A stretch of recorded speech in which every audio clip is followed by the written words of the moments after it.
We are about to watch another broken case where a man who defiled a 9-year-old girl on Christmas and was given a 6-year sentence for it, if you can believe that, with parole eligibility after serving just 2. Yes, thank you, Louisiana.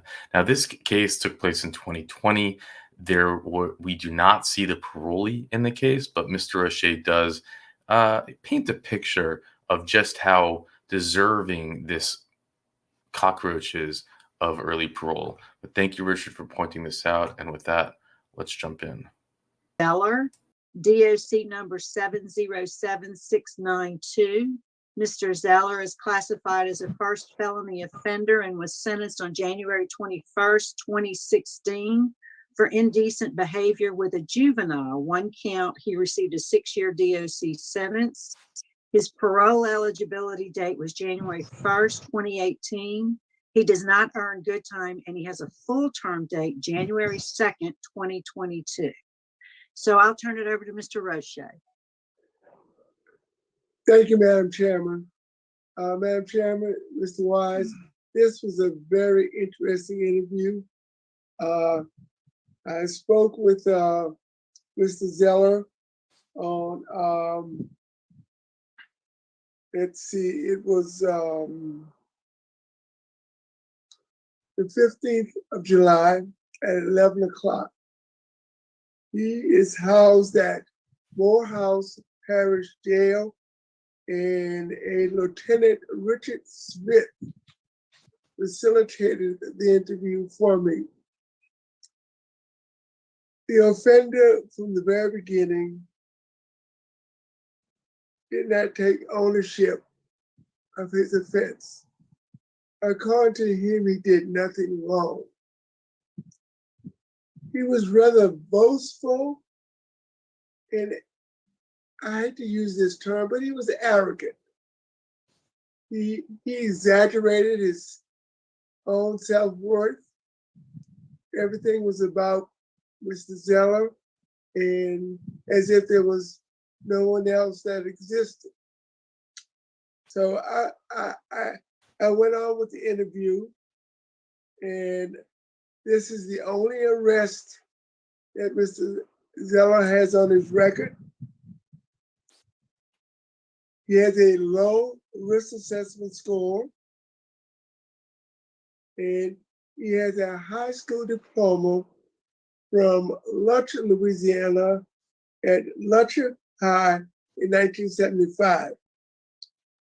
He has completed the first 2 phases of his sex offender treatment, and he has 2 or 3 phases to complete before he's complete the entire sex offender program.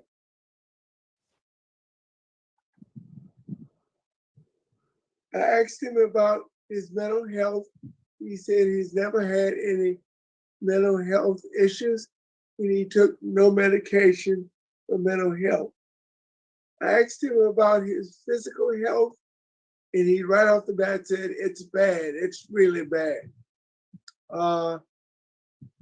According to Mr. Zeller, he has problems in the midsection with his stomach. According to Mr. Zeller, he's lost 65 pounds in the last year and a half. He said that the institution is giving him over-the-counter medicine for his stomach issues. I asked him what was his current job. He said that he was on light duty status and had no job. I asked him about his job history while incarcerated. He said he was a field hand when he was at DCI. I asked him what would be his occupation if and when he was ever released. And he said he would be a part-time commercial fisherman, and he would collect Social Security benefits. minimum custody, but he is not a trustee, and that is true throughout his incarceration. He's never gained trustee status. According to the institution, he has no disciplinary issues for this incarceration.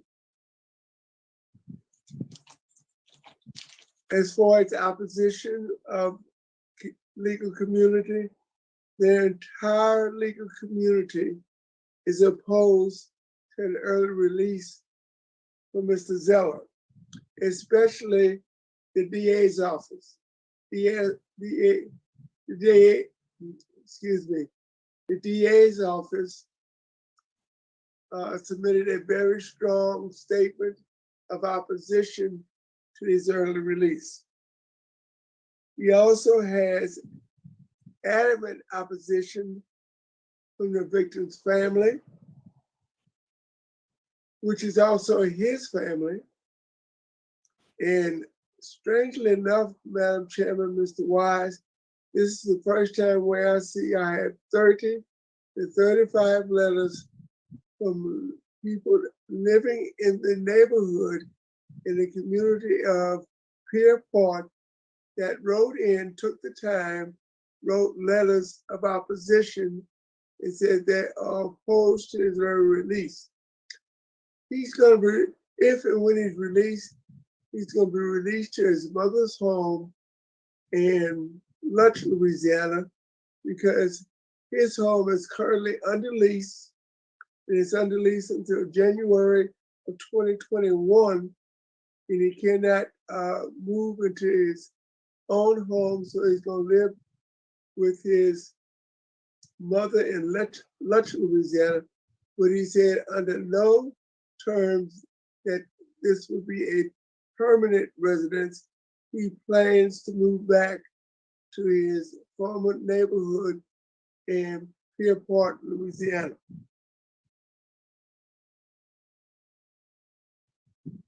As I said before, we have opposition from Ms. Susan Zeller, the grandmother, who also lives in Pierpont. His temporary residency plan is with Ms. Marjorie Zeller in Lutch, Louisiana, and that's his mother, and he will be living with his mother, and no one else lives at that residence. I asked the staff at the jail, and they said Mr. Zeller was no problems, but he was sort of a laid-back guy. He just didn't take interest in much. He was just sort of a laid-back guy. I asked him about the victim opposition, and he says, well, and I'm gonna paraphrase what he said. I didn't really do anything wrong, so I don't worry about victim opposition. I asked him if there was work available in the area, and he said mostly he would be collecting Social Security benefits. I asked him about transportation to and from parole officer visits and doctor visits. He said he had a family car, but he would save up some money so he could purchase a car for him so that he could have his own car. As I said before, he has no mental health issues. I asked him about support mechanisms and support groups in the area in Lutcher and Pierpont. He said he didn't need support. He insisted he never had any problems with drugs or alcohol. So he wouldn't need NAAA because he's never had a problem with drugs or alcohol. And I sort of was insistent on that question, and he just came back time and time again, says he had never used drugs or abused alcohol. I asked him what his short-term goal was. Report to the probation and parole office, move in with my mother until my house is available. It would be sometime in January 2020, and reapply for my Social Security benefits and go fishing. I asked him, where did he see himself 2 to 5 years from the time he was released? I want to enjoy the rest of my life, enjoy my family. I will keep my new girlfriend. And he said on many occasions, he has a new girlfriend. I will keep my new girlfriend with me at all times so that the young girls can't say that I messed with them. And yes, he did say that. I asked him about his community support and his family support. He said his new girlfriend, his mother, and his 2 sons would be his support along with his church community. I again asked him about the potential problems that he would have with victims. And he said, no problems. I'm just going to stay away from that situation. I asked him about barriers that he will face and the strategies that he will use to face those barriers. How would he overcome those barriers? And again, he said, no problems. I will just keep my new girlfriend with me at all times. So I can't get in, I can't get in trouble if she's with me. I asked him his plan for success. I've never been on supervision before, but he said he will do some commercial fishing, sit on his back porch, and enjoy the rest of his life. My evaluation of this interview, I thought Mr. Zeller was boastful, very arrogant, self-centered. He's only completed 2 phases of sex offender treatment. He showed no remorse whatsoever. He refused to take ownership of his offense. He had strong opposition from the legal community, especially the district attorney's office. The victim's family, which also is his family, is adamantly opposed. And I have at least, and I got 3 more last night, at least 20 letters from people that live in the neighborhood in Pier Park opposed to his release. Madam Chairman, I do have a recommendation, and I will share it with the members at the appropriate time. Thank you, Mr. Roche. Mr. Wise, you have any remarks or questions? I don't have any questions. Okay, and nor do I. So at this time, we'd like to hear from the folks who have joined us by Zoom. And if you don't mind, we'd like to start with Karen Knight. Can you unmute? There Yes. you go. So tell us, just introduce yourself and then tell us what you'd like us to know. My name is Corinne Knight, and I am the sister of Rosebud Knight. Okay.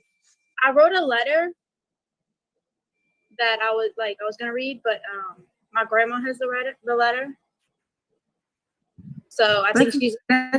Okay. Ms. Knight, I read your letter on 2 or 3 occasions. It was well composed, and I'm familiar with the information in the letter. Thank you.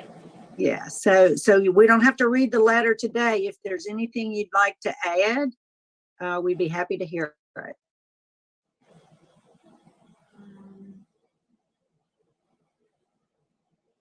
Just from hearing what he said, kind of upsets me. I just don't think he deserves to get parole early. That's just my opinion. Okay. Yeah, that's really it. Okay, well, good. Well, thank you. You know, we appreciate you being here and we appreciate your input. So thank you very much. Thank you. Miss Susan Zeller, we'd like to hear from you. You have to unmute your microphone.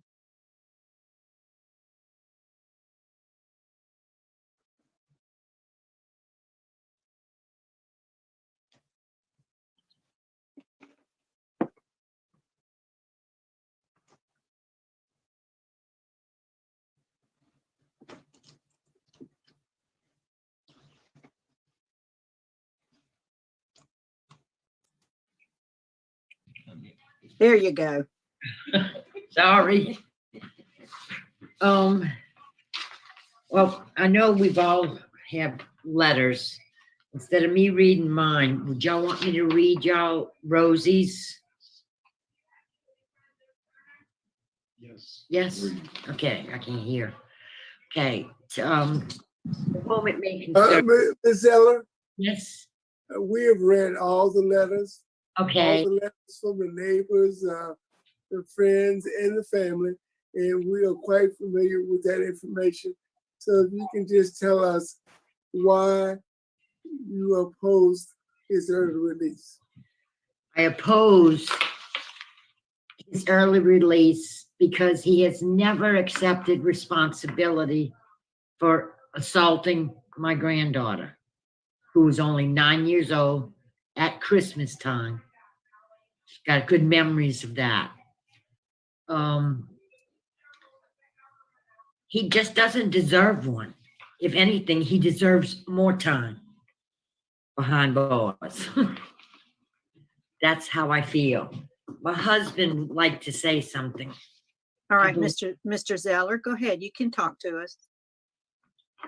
Yes, Stipulations anyway. I can't. Mr. Roche's interview, I mean, got him pegged on the head. I mean, no remorse at all. I speak to my mother quite often. I know she's in touch with him. And no word of apology or ownership has ever come to me about it. And I strongly oppose it. And just from hearing Mr. Roche, I kind of think I know what the outcome is going to be, but I do want to add this, that he was looking at 25 years and he accepted a plea bargain for 6, which is only 25% of the time, which he accepted. And to date, if I do the math right, I think he's only did 78% of the time that he bargained for. So I think he should finish out that term of what he bargained for. And if, and only if, you guys grant him parole, I'd like it to be a stipulation because these granddaughters that we have, and we have the younger sister who's not here, that lives with us in Pierreport. We live right down the street. So the granddaughters visit us quite often, and we'd like for him to be restricted from Pierreport. I don't know if that's even possible, but at least until the time where Rosie is 18 years old, give her more time to heal. And if that's not possible, there's a slough that runs in the back of the house, back of our house, that he's talking about fishing. He'd have to navigate that canal. That's not the only way he could get into the lake to do his fishing. But I think that I'd like him to be, that canal would be off limits to him. Because he'd be within arm's reach, 10 feet So that's my request. At least if you're gonna grant him parole, keep him away from us. And thanks for y'all consideration on all this. Yes, sir. And thank you all for being here today and telling us what you think. We value your input. I think Mr. Roche is prepared to offer his vote. You have to. Madam Chairman, let me just pull up something. The information just disappeared from Dropbox. 1 second, please.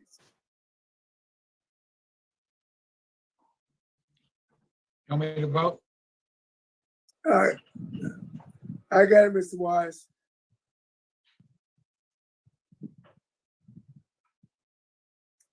I talked to Mr. Zeller. So basically I can do this without information. I found Mr. Zeller to not take any responsibility for his actions. He deferred blame and said that basically he did nothing wrong. And because of that lack of ownership, opposition from law enforcement, especially the district attorney's office, opposition from the Zeller family, opposition from the victim, opposition from law enforcement, the judge, the DA, and opposition from the entire community in which Mr. Zeller plans to live in Pierpont, Louisiana. My vote is to deny his request. Mr. Wise.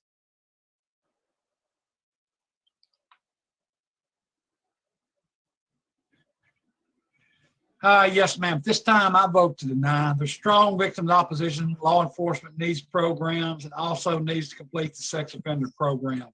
At this time I vote to deny. And I concur. My vote is to deny for all the reasons that's been stated. So Mr. Zeller's parole has been denied today. Thank you all for participating.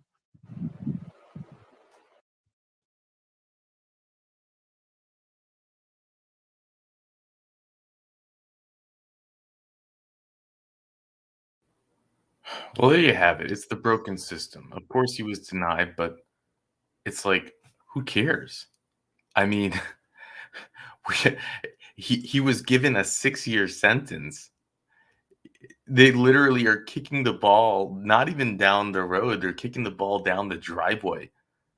It's insane. You see this stuff and you just say, this is insane. I want to just jump on and scream, to scream off the rooftops. Look at our system. Look at what's happening. Look at the way that you call this protecting your community.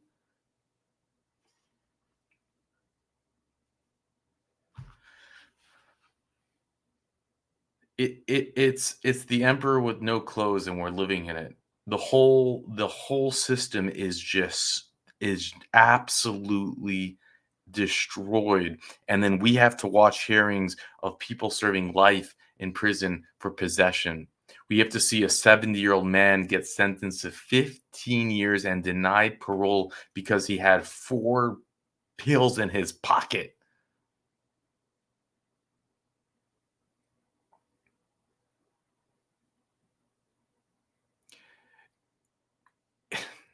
It's like I do think about it. Say, what is it that is so scary about this? What is it that really angers so many of us simple people, us non-PhDs?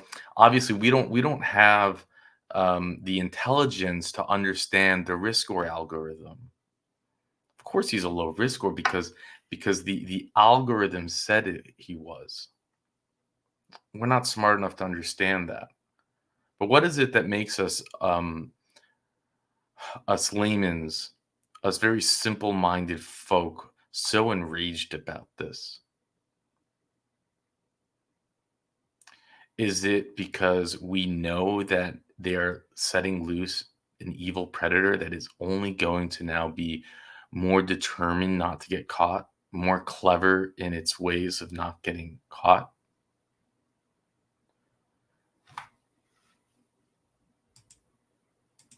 Is that what's going to happen? This man who did this is almost 70 years old. To a 9-year-old girl, I guess he would have been like 60 at the time. On Christmas, and I'm sure for long periods of time until he got caught. And the DA would say, you know what? I know that the legislation says that whoever commits crimes of indecent behavior, juvenile, and a victim under the age of 13 when the offender is 17 years of age or older shall be punished by imprisonment of hard labor for not less than 2 years. Can you even imagine that? Not more than 25. Can you even imagine that? But at least 2 years of his sentence also has to be imposed, which is why he had parole eligibility after 2 years. Someone wrote this law. So is it the legislation that wrote this ridiculous law where you can actually get out after 2 years? Which means the survivor is going to, by default, have to get up at the parole hearing and say no?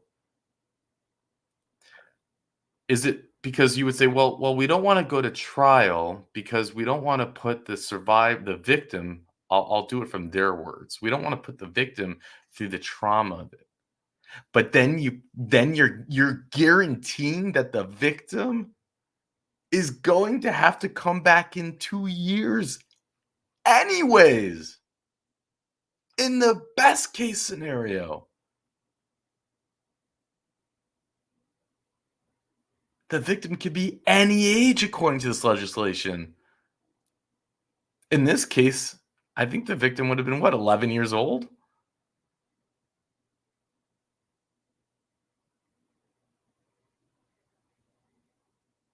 So don't give me that double talk. You don't care. You don't care.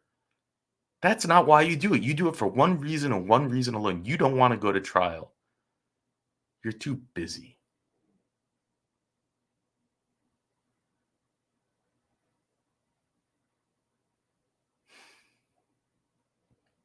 Then is it because we know that when this thing gets out after 6 years, even if it serves its full sentence, I mean, it's not even 60 years.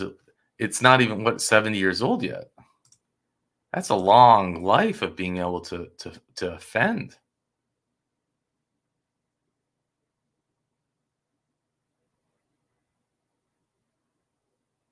This is not a curable disease. This is not a something that just happens.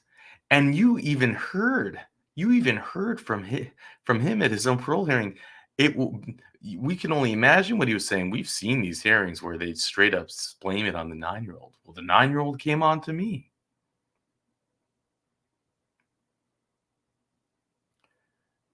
Low risk score.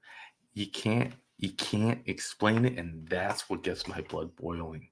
It's insane, and something has to be done to fix this insanity.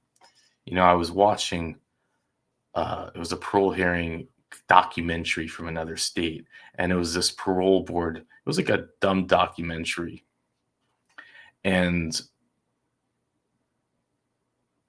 it showed the parole board trying to figure out whether they should parole really this vicious criminal that was obviously a deny, but they paroled a vicious criminal, and the criminal reoffended.